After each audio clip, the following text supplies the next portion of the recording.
I watched the latest Gordon Ramsay and Matthew McConaughey video. Can I recreate the same dish? Hi everyone, so I watched the Gordon Ramsay and Matthew McConaughey video and it looked deliciously easy. So I was inspired to try it myself. I am a passionate home cook that just wants to cook like the pros. Gordon Ramsay is right up there, so naturally this seemed like a good place to start.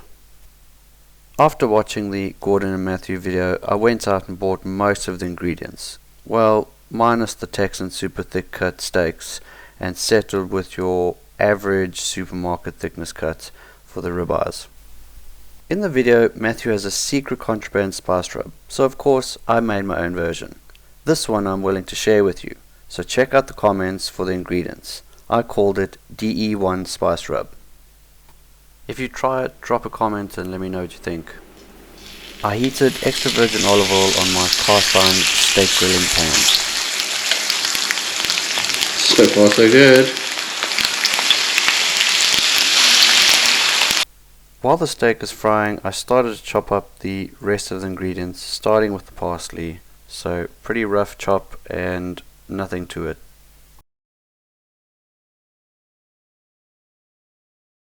Next is the yellow bell peppers. Try to chop them into smallish square shapes. Any size really, doesn't really matter. Take your time. I'm speeding this up so my knife skills look better.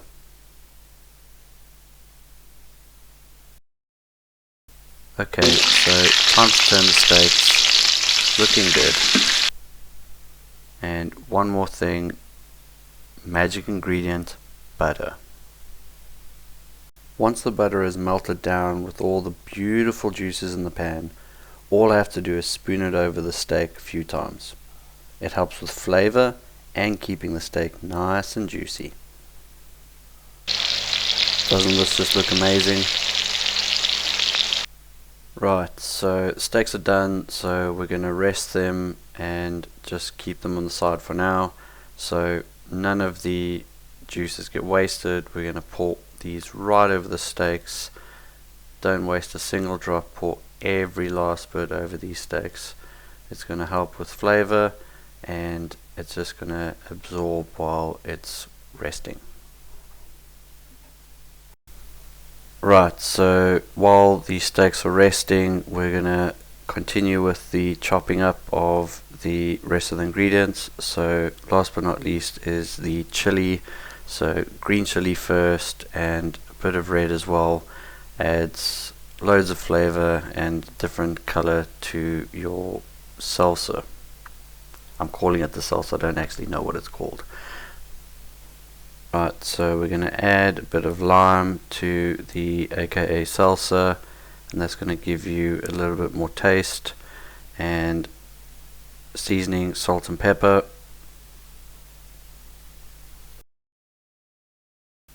Right, so we're done, so we're just going to add a little bit of extra virgin olive oil, a little bit more lime, and it's sorted. Right, so next is the fried eggs. So extra virgin olive oil in the pan, really low heat, and we're going to do 2 eggs just to be safe. So we're not going to do goat's cheese on this one, it's not really my preference, so just chopping up a bit of spring onion just to sprinkle over the top.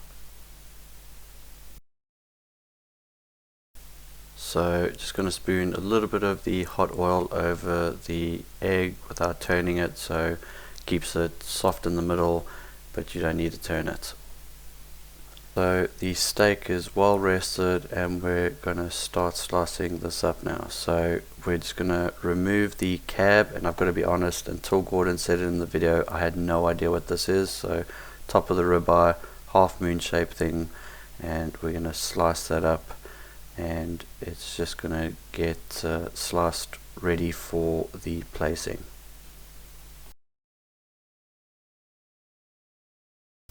So a bit of the salsa on the plate, and you're going to top that with the pre-sliced cab of ribeye, and you can go ahead and top that with a bit more salsa, and then you can finish off slicing the remainder of the ribeye. So slightly thicker cutting of the ribeye, about a centimeter or so wide, also at an angle, and then you can place that on top. So at this point, I think it's fair to put out a quick disclaimer that this has been cooked to my family's preference, which is not rare or anywhere close to that. I can already feel the gaze of Gordon Ramsay, and I won't try to defend myself, and will simply say on this diagram mine is somewhere near medium well. Right, so we are almost at the end, so we can now top up with the last of your aka salsa and get that nice egg ready, place it on top, and we're going to add the little bit of chives that I chopped up earlier, just as a bit of a visual, not much flavor in that, a little bit of salt and pepper, and here we have it. Right, so we have to slice the egg and see it all ooze out. Let me know how I did in the comments, and look out for the next video.